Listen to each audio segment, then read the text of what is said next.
Topic আমরা already বলেছিলাম primary টেটের উপরে ইংলিশ পেডাগজির উপরে আমাদের সিরিয়ালি ক্লাস আমরা করাচ্ছি, পুরো সিলেবাসটাকে আমরা কভার করতে চলেছি। তো আজকের আমার যে টপিক রয়েছে সেটা হচ্ছে English language and its importance.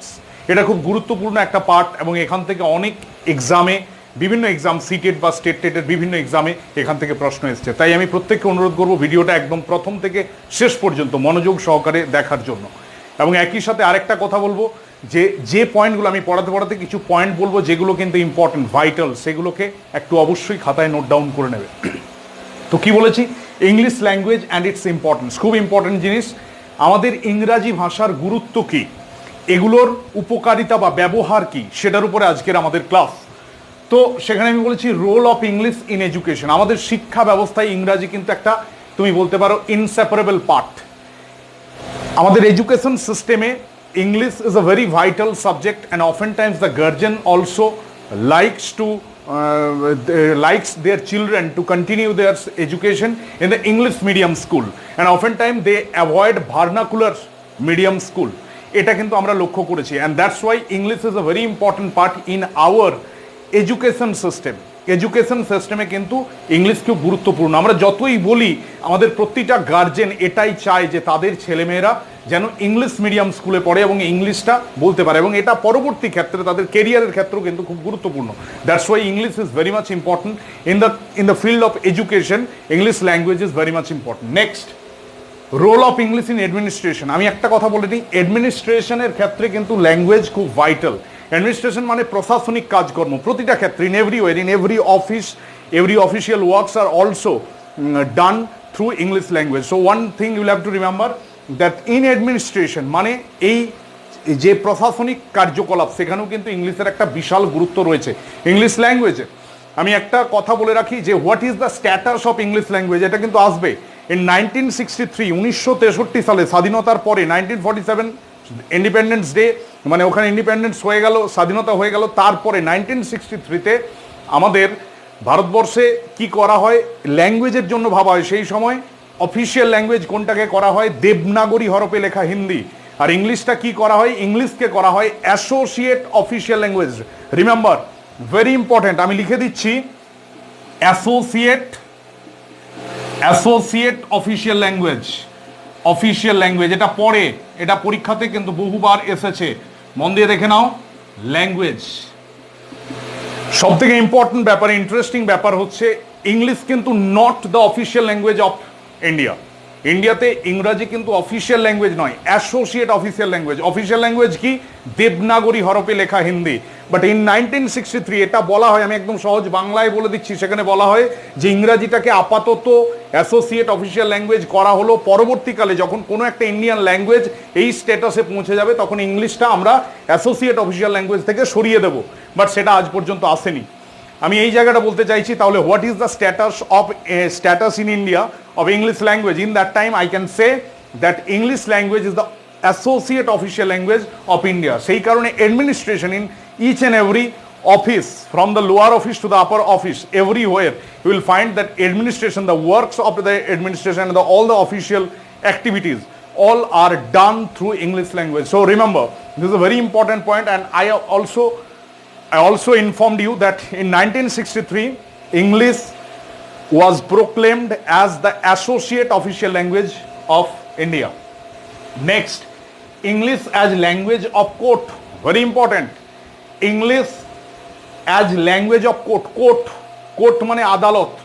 All the works of the judiciary, all the legal activities, from the apex court to the upper court, higher court and supreme court, everywhere you will find all the verdicts and the legal activities. The lawyers are also using English. The judges, the honorable judges, they are also using English. So everywhere in the court activity, English is a huge important part in the court activity. That's why I'm telling you that English is a very important language in court. Next, role of English in social life. In our social life also English language is very much important. আমি বারবার বলছি, আমরা যারা বাঙালি, those who are Bengali, তাদের ক্ষেত্রে কি হয় একটা লক্ষ্য করবে, আমরা সবসময় ইংলিশ ভাষাটাকে খুব গুরুত্ব দিই এবং we often times praise and applaud English language. One thing, try to understand what I am saying. এই ক্ষেত্রে কি হয়, সোশ্যাল লাইফ, আমাদের সামাজিক জীবনের ক্ষেত্রেও কিন্তু ইংলিশের একটা বিশাল বড় অবদান রয়েছে। In day to day conversation we use English language. Not only that, the invitation card, the daily agenda, everything is in English. আমাদের কিন্তু বিয়ে বাড়ির কার্ড থেকে শুরু করে সমস্ত জিনিস, ফোনে কথাবার্তা, ভালো একটা conversation, everything is in English. So in social life you cannot avoid English language. If you think that English you try to put another language, but you cannot, because in the social life, in our society, English becomes the intrinsic part, so you cannot cut it, you cannot avoid it. That's why I can say in social life English has a huge importance in our social life. Next, English in business and commerce. Business and commerce, all the commercial activities and the business work, all are done through English language. প্রতিটা জিনিস ভালো করে বোঝার চেষ্টা করো। Business এবং আমাদের যে কমার্স, ব্যবসা বাণিজ্য, সমস্ত ফিল্ডে কিন্তু ইংলিশ সবসময় একটা ডিল, কোনো agreement, deal, everything is in English. So English has a huge importance in the field of or in the periphery of business and commerce. And then English as link language, সব থেকে important. ইংলিশকে কি বলা হয়, আমি একটা শব্দ লিখছি যেটা কিন্তু পরীক্ষাতে এসেছে বারবার, লিঙ্গুয়া ফ্রান্সা। বলতে পারো লিঙ্গুয়া ফ্রান্সা, এটা পড়বে। I am repeatedly telling you that which are very much important. I am focusing upon those questions. So I request all of you to write down these points, because these point has already came in exam, in CTET and any other state exam, and also in your exam also this may come. So that's why I request everyone to write down lingua franca. English ke ki bole, lingua franca মানে কি, common language. আজকে সারা পৃথিবীতে most of the countries, এটার মানে আমি বারবার বলছি, এটা মানে হচ্ছে common language. That means when you are going to abroad, you are going to foreign countries, then how can you communicate? The only language which will help you, that is English language, because you know almost all the countries use English language, and not only the countries but also even in India, you will find that almost all the states are also converse in English. So there is no other way without using English. So lingua franca কথাটার মানে হচ্ছে common language. So what is the link? Which language helps you to link with other? So only English language. তাহলে English language is also called link language. বারবার বলছি, এই পয়েন্টগুলোকে একটু মনে রাখতে হবে।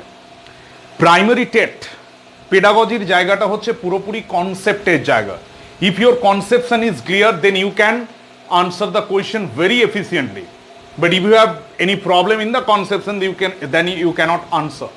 সো এই ব্যাপারটাকে মাথায় রাখতে হবে। এবং আমি প্রত্যেককে বলবো, আমাদের এই ক্লাসগুলো যদি তোমাদের কাজে লেগে থাকে তাহলে অবশ্যই চ্যানেলটাকে সাবস্ক্রাইব করে দেবে, এবং যে বেল আইকন রয়েছে সেটাকে অবশ্যই প্রেস করে দেবে, এবং একটু শেয়ার এবং লাইক করে দেবে। আরেকটা কথা বলবো, তোমাদের যদি কোনো সাজেশন থাকে, then definitely write in the comment box, because though this is the online platform, still I request to suggest something to make our class more beneficial. তোমরা যেভাবে বলবে আমরা সেভাবেই ক্লাস দেব এবং সেভাবেই আমরা এগিয়ে যাব। অসংখ্য ধন্যবাদ।